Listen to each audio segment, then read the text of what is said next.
freshest you been. What's up, y'all? This is DJ Fresh, aka the world's freshest, from the Bay Area, representing the Bay Area, California, Northern California. A little bit about myself.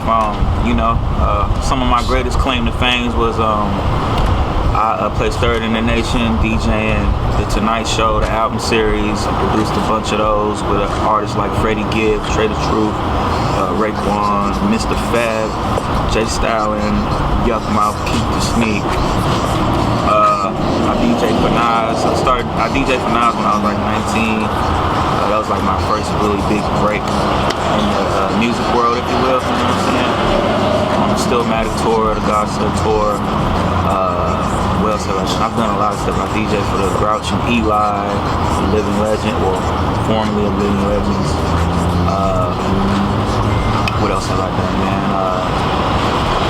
I hit number 61 on the billboards with my homie J.Stalin for an album called Nightmare Miracle on 10th Street. It came out last year.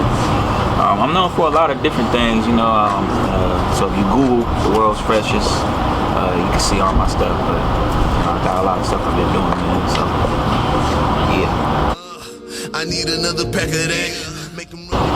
You know, my thing was like, I was at a point where like I love DJing, but I started hearing records and other producers be like, well, you know, this record came from so-and-so and this came from such and such. So it kind of clicked like, man, I wanted to start making my own beats and grabbing local rappers or grabbing the hottest rappers to rap on my beats instead of getting them on like, you know, some commercial beats or some, you know, underground beats, because the life of a mixtape, it wouldn't really last back then, you know what I mean? Like all those DJs like DJ, like the DJ K-Slays and the DJ Clues, even like the DJ Dramas who killing the mixtape game, you know what I mean? That's what they known for.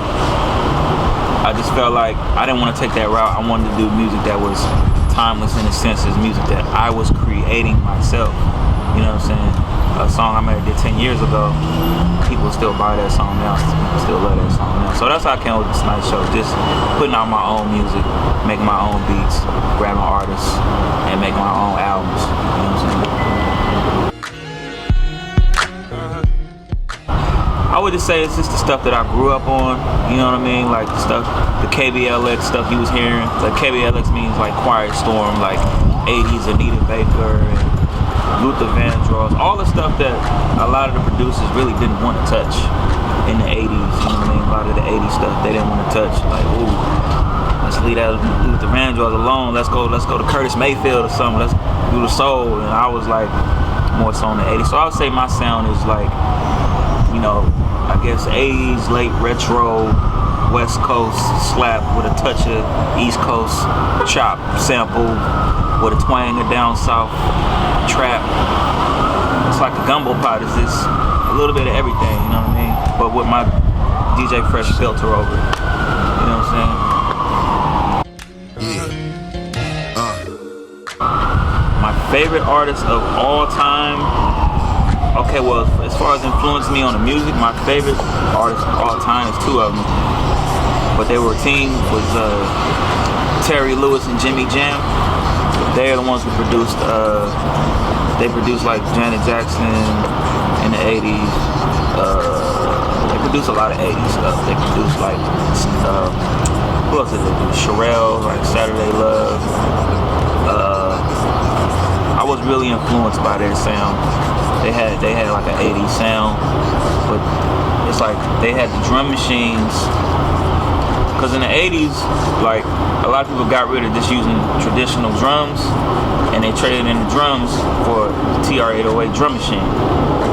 But they still had the keyboardmanship and they knew how to, like, you know, still play real instruments. So it was like a unique time where it was still real music. Not saying that what's done today is not real music, but the 80s was like the last of like real music, you know what I'm saying, real instruments, but also the intro and beginning of drum machines, you know what I'm saying? So I'm really influenced by that time. But if I had to say of all time, I would say Terry Lewis and Jimmy Jam. Straight up. Bitches on top of bitches, you should have seen it better.